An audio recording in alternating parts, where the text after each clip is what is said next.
नमस्कार मंडळी, मी निखिल काटे लोकसंवाद मराठीच्या राजकीय कट्ट्यावरती सर्व प्रेक्षकांचं सहर्ष स्वागत करतोय. सांगोला तालुक्यामध्ये खऱ्या अर्थाने नगरपालिकेची तोफ थंड झाल्यानंतर जिल्हा परिषद आणि पंचायत समितीची उत्सुकता खऱ्या अर्थानं ग्रामीण भागातील गावगाड्यातील कार्यकर्त्यामध्ये आपल्याला उत्सुकता पाहायला मिळते. आणि याच अनुषंगाने सांगोला नगरपालिकेमध्ये जे नगरसेवक जे होते ते चांगल्या पद्धतीने खरं तर या ठिकाणी निवडून आले. यामध्ये शहर विकास आघाडी असेल, याचबरोबर शिवसेना म्हणजे शहाजी बापू गटाच्या उमेदवारांना खरं तर घवघवीत यश सुद्धा या ठिकाणी मिळालं. आणि याच पार्श्वभूमीवर आज आपण भारतीय जनता पार्टीचे जिल्हाध्यक्ष खरं तर चेतनसिंह केदार यांच्याशी आपण खरं तर या ठिकाणी चर्चा करण्यासाठी लोकसंवाद मराठीच्या राजकीय कट्ट्यावरती आहेत. खरं तर दादा, लोकसभेनंतर विधानसभा झाली आणि विधानसभेनंतर खरं तर बघितलं तर भारतीय जनता पार्टी जी होती ती महाराष्ट्रामध्ये एक जोरदार मुसंडी आपल्याला मारलेली पाहायला मिळाली. आणि सांगोल्याच्या इतिहासामध्ये सुद्धा भारतीय जनता पार्टीला जे काही नगरसेवक होते ते चांगल्या पद्धतीने या ठिकाणी निवडून आलेले आपल्याला बघायला मिळालं. तर तुमच्या याबद्दल भावना काय आहेत?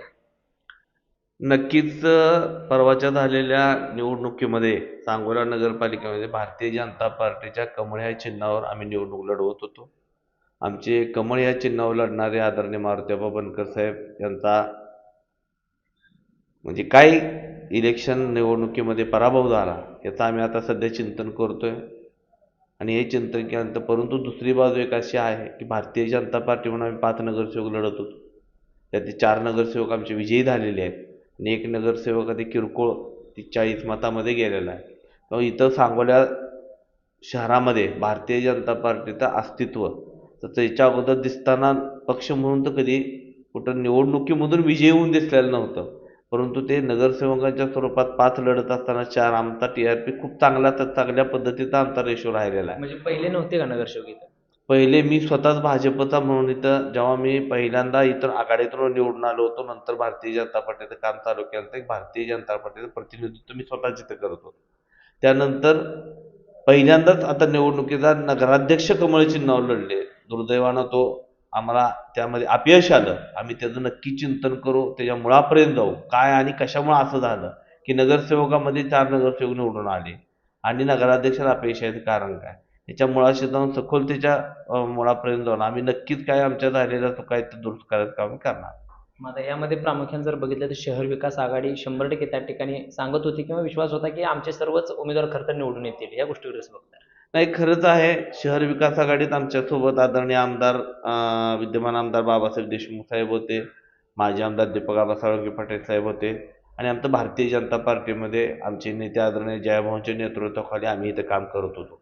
शहर विकास आघाडीचा नगराध्यक्षाचा उमेदवार निवडून येईल म्हणजे विकास आघाडीचे नगराध्यक्ष भाजपचा नगराध्यक्षाचा उमेदवार निवडून येईल ही आम्हाला खात्री होती. परंतु काही चुका झाल्या, त्या चुकांमुळं नगराध्यक्षाच्या उमेदवाराला पराभूत व्हावं लागलं. मग आता त्या काय चुका झाल्या त्याच्यात आम्ही मुळाशी गेलोय आणि चौकशी करतोय नेमकं काय आणि कशामुळे हे आपल्याला अपयश आलं आणि त्यात काय दुरुस्त कराव्या लागतील हे आम्ही आमच्या सगळ्या कार्यकर्त्यांची मतं जाणून घेतोय आणि ते दुरुस्त करायचा प्रयत्न आम्ही करतो. पण खरं तर एक जनतेमधून किंवा मतदारामधून बोललं जाते की पालकमंत्र्यामुळे सुद्धा या ठिकाणी कुठेतरी भारतीय जनता पार्टीचाच कुठेतरी नुकसान झालं असं सुद्धा बोललं जाते. एक लक्षात घ्या, पालकमंत्री महोदयांवर टीका करायचा हा विषयच नाही. पालकमंत्री महोदयांनी जिल्ह्यामध्ये पालकमंत्री म्हणून काम करत असं एकाही विधानसभेमध्ये किंवा एकाही नगरपालिकेमध्ये वैयक्तिक भाऊ म्हणले नाहीत की बाबा रे मला असं करायचं तुम्ही असं करा. भाऊंनी स्थानिक नेते मंडळी ना, तिथे स्थानिक कोण जे नेतृत्व आहेत भाजपचे असतील किंवा मित्रपक्षांचे असतील किंवा आपल्यासोबत येणारे असतील त्यांनाच अधिकार दिले. तुम्हीच तिथे उमेदवार निवडा, तुम्हीच उमेदवार फायनल करा, तुम्हीच नगराध्यक्षाचा उमेदवार निवडा आणि सगळ्यांनी मिळून जो नगराध्यक्षाचा उमेदवार निवडला तो नगराध्यक्षाचा उमेदवार भारतीय जनता पार्टीने स्वीकारला. भारतीय जनता पार्टीने त्याला फॉर्म दिला, त्याला उभा केला आणि खाली जे नगरसेवक आहेत ते सुद्धा अधिकार स्थानिक नेते मंडळींना दिले होते.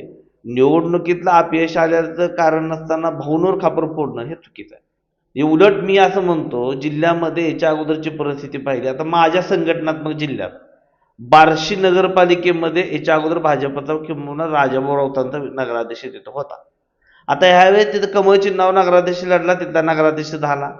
माझ्या माहितीप्रमाणे तिथं 22 नगरसेवक कमळ चिन्हावर 22 नगरसेवक म्हणजे एकूण तुम्हाला सांगतो आता किती म्हणजे मी त्याचा रात्रीच त्याचा मी सगळ्या बारकाईला अभ्यास केला तर बार्शीमध्ये आम्ही 36 नगरसेवक चिन्हावर लढलो, त्यापैकी 17 विजयी झालो. त्यानंतर करमाळ्यामध्ये याच्या अगोदर काहीच भारतीय जनता पार्टी चिन्हावर एकही नगरसेवक नव्हता, नगराध्यक्ष नव्हता. तिथं नगराध्यक्ष चिन्हावर लढलो, 20 नगरसेवकाच्या जागा चिन्हावर लढलो, त्या 7 जागा भारतीय जनता पार्टी या चिन्हावर नगरसेवक झाले. त्यानंतर अकलूजमधली परिस्थिती पाहिली तर 26 नगरसेवक होते, त्यातले 22 चिन्हावर लढलो, त्यामध्ये 4 विजयी झाले की जिथं भाजपचं काहीच नव्हतं तिथं भाजपने सुरुवात झाली 4 नगरसेवक. कुर्डुवाडीमध्ये एकूण नगराध्यक्ष चिन्हावर लढलो, 19 नगरसेवक लढलो, तिथं आम्हाला काही यश अपेक्षानं तिथं आमची ताकदच कमकुवत होती. त्यानंतर दुसरा राहिला विषय सांगोल्याचा. सांगोल्यामध्ये आम्ही 5 नगरसेवक लढलो, त्यातले 4 विजयी झाले. हे जर पाहिलं तर भारतीय जनता पार्टीचं अस्तित्व जिल्ह्यातलं वाढलेलं आहे. म्हणजे भागणारे विरोधकांना बोलायला काय मुद्दा नाही म्हणून ते बोलतायत, नगराध्यक्ष उमेदवारावर ते बोलतायत, परंतु नगराध्यक्ष उमेदवार जर पाहिलं तर खाली भारतीय जनता पार्टीचं जी ताकद वाढलेली आहे. आज माझ्या जिल्ह्यामध्ये ताकद मागच्या वर्षी काहीच नव्हतं, बार्शी सोडलं तर इतर ठिकाणी. आज बार्शीमध्ये नगराध्यक्ष आलाय, नगरसेवक आलेत, आणि जिथं नगराध्यक्ष आले ना तिथं नगरसेवक आलेत. 7 नगरसेवक आज करमाळ्यात आले, 4 नगरसेवक अकलूजमध्ये आलेत, 4 नगरसेवक सांगोल्यात आहेत. आज तुम्ही पत्रकार मंडळी, तुम्हालाही माहित आहे, तुम्ही सगळीकडे जिल्ह्यावर फिरत असता, राज्यावर फिरत असता, याच्या अगोदरची ह्या ठिकाणची परिस्थिती तुम्हालाही माहित आहे. पण यामध्ये प्रामुख्यानं जर बघितलं तर सांगोल्यामध्ये जो उमेदवार होता भारतीय जनता पार्टीचा, तो खरं तर विजयाच्या दिशेने होता, परंतु ह्याचा फटका जर प्रामुख्यानं बघितलं तर शेतकरी कामगार पक्षाची काही नाराज लोक होती, त्याचा कुठेतरी तुम्हाला बसण्यास वाटते? नाही, आता तो शेतकरी कामगार पक्षातली लोक नाराज होती हे मी कसं सांगू शकतो? आमदार साहेब आमच्यासोबत होते, बाबासाहेब देशमुख, त्यांनी अगदी प्रामाणिकपणे काम केलं. प्रामाणिकपणे प्रत्येक मतदारपण ज्या काय दुरुस्त्या आम्ही त्यांना सांगितल्या त्या दुरुस्त्या त्या वेळेस ते करत होते, त्या पद्धतीनं त्या दुरुस्ती केल्या, तशा आम्हाला अनुभवायलाही मिळाल्या. काही ठिकाणी आम्ही संयुक्तिक मिळून जाऊन दुरुस्त्या केल्या, त्यांनी त्या अनुभवायला मिळाल्या. असं काय कुणी कमी प्रमाणात काम केलं किंवा कुणी कोण नाराज झालं, नाराज होऊन काम करतो असं काही नाही. सगळे एक दिलानं आम्ही काम करत होतो, परंतु हा जनतेनं दिलेला कौल आहे तो आम्ही सगळ्यांनी तो स्वीकारलेला आहे. भारतीय जनता पार्टीने तो स्वीकारलाय, भारतीय जनता पार्टी त्याचा अभ्यास करते, आणि निश्चितच इथून पुढं असं आपल्याला कुठं अडचणी येणार नाही, ह्याच्यात दुरुस्त्या करून आम्ही पुढे काम करणार. पण आता प्रामुख्यानं बघितलं तर नगरपालिकेची जी तोप आहे ती थंड झालेली आपल्याला पाहायला मिळाली, आणि यामध्ये प्रामुख्यानं मी सांगितल्याप्रमाणे गावगाड्यातील जे काही कार्यकर्ते होते की जे आता सध्या जिल्हा परिषद आणि पंचायत समितीच्या खरं तर तयारीला लागलेले आपल्याला बघायला मिळतात. मग यामध्ये आता भारतीय जनता पार्टीची नेमकी भूमिका काय असणार जिल्हा परिषद आणि पंचायत समितीसाठी? सांगोला तालुक्यामध्ये पाहिलं तर जिल्हा परिषद आणि पंचायत समितीला भारतीय जनता पार्टी पूर्ण ताकदीनिशी जिल्हा परिषद पंचायत समिती लढणार आहे. 7 जिल्हा परिषद सदस्य असतील, 14 पंचायत समिती सदस्य असतील. इथं आम्ही आमच्या पक्षाच्या संघटनेतल्या सगळ्या पदाधिकाऱ्यांच्या आता नजीकच्या काळात बैठक याच्या अगोदर बैठक घेतलेली आहे नगरपालिकेच्या अगोदर. त्यावेळेस अनेक जणांनी अनेक गटांमध्ये इच्छा व्यक्त केलेल्या आहेत, आणि आता काही नगरपालिकेला ज्या काय अनुभव आम्हाला आले त्या अनुभवाच्या दुरुस्त्या करून आता जिल्हा परिषद पंचायत समितीला तसे अनुभव येणार नाहीत, अशा पद्धतीची व्यूहरचना आखूनच आम्ही अगदी ताकदीनं जिल्हा परिषद पंचायत समिती फेस करणार. पण आता तुम्ही सांगितले की 7 जिल्हा परिषद गट, त्यामध्ये 7 सदस्य आणि 14 पंचायत समितीच्या गणाच्या अनुषंगानं तुमची रणनीती असणार आहे. मग यामध्ये जी आता शहर विकास आघाडी जी झाली शहरामध्ये, हीच आघाडी खरं तर पुढे राहणार का? एक आहे शहर विकास आघाडी राहणार का, आम्ही भाजपकडून करणार का महायुतीकडून करणार, हे सर्वस्वी सगळे अधिकार आदरणीय पालकमंत्री महोदय असतील, या राज्याचे मुख्यमंत्री देवेंद्र फडणवीस साहेब असतील, आमच्या प्रदेशाचे अध्यक्ष रवींद्र चव्हाण साहेब असतील, हे वरिष्ठ मंडळी भारतीय जनता पार्टीच्या बाबतीत ते अधिकार हे सगळे त्यांना आहेत. आणि आदरणीय जयाभाऊ सांगतील त्या पद्धतीने आम्ही भूमिका घेऊ, आणि त्या पद्धतीने इथं आम्ही पंचायत समिती, जिल्हा परिषद आणि पंचायत समिती निवडणूक लढवू. खरं तर निवडणुकीच्या नंतर शहाजी बापूंना तर यश त्या ठिकाणी मिळालेच आहे, पण खरं तर सांगोल्याचं समीकरण वेगळं आणि राज्याचं समीकरण वेगळं आपल्याला पाहायला भेटलं. त्यामध्ये शिंदे साहेब असतील, फडणवीस साहेब असतील, आणि त्याचबरोबर अजितदादा. खरं तर वर राज्यामध्ये त्यांची युती आहे आणि सांगोल्याचं समीकरण वेगळं आहे, परंतु आता सध्या भाजप आणि शहाजी बापू परत एकत्र येणार का?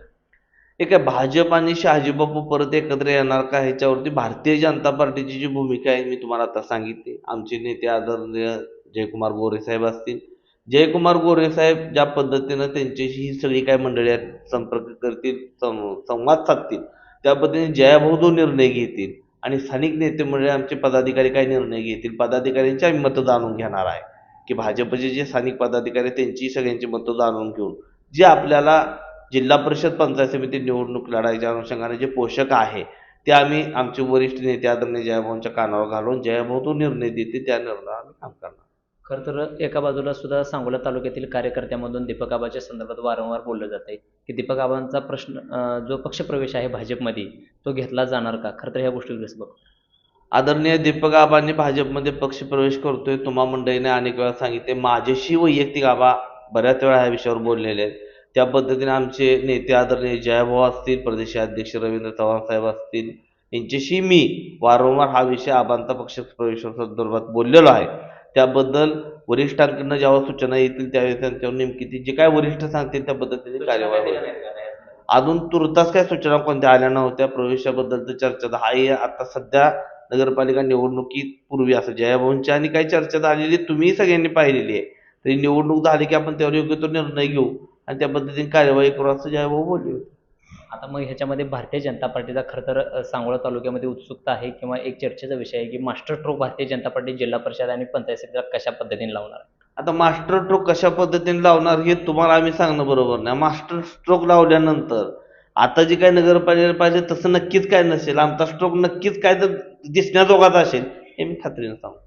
तर आपल्यासोबत जिल्हाध्यक्ष चेतनसिंह केदार होते आणि येणाऱ्या काळामध्ये जिल्हा परिषद असेल, पंचायत समिती असेल यामध्ये खऱ्या अर्थानं आघाडी त्याचबरोबर राजकीय समीकरण ही वरिष्ठ लेवलला सर्व गोष्टी खरं तर चर्चा करून केल्या जातील अशा पद्धतीचा खरं तर विश्वास त्यांनी या ठिकाणी व्यक्त केलेला आहे. धन्यवाद.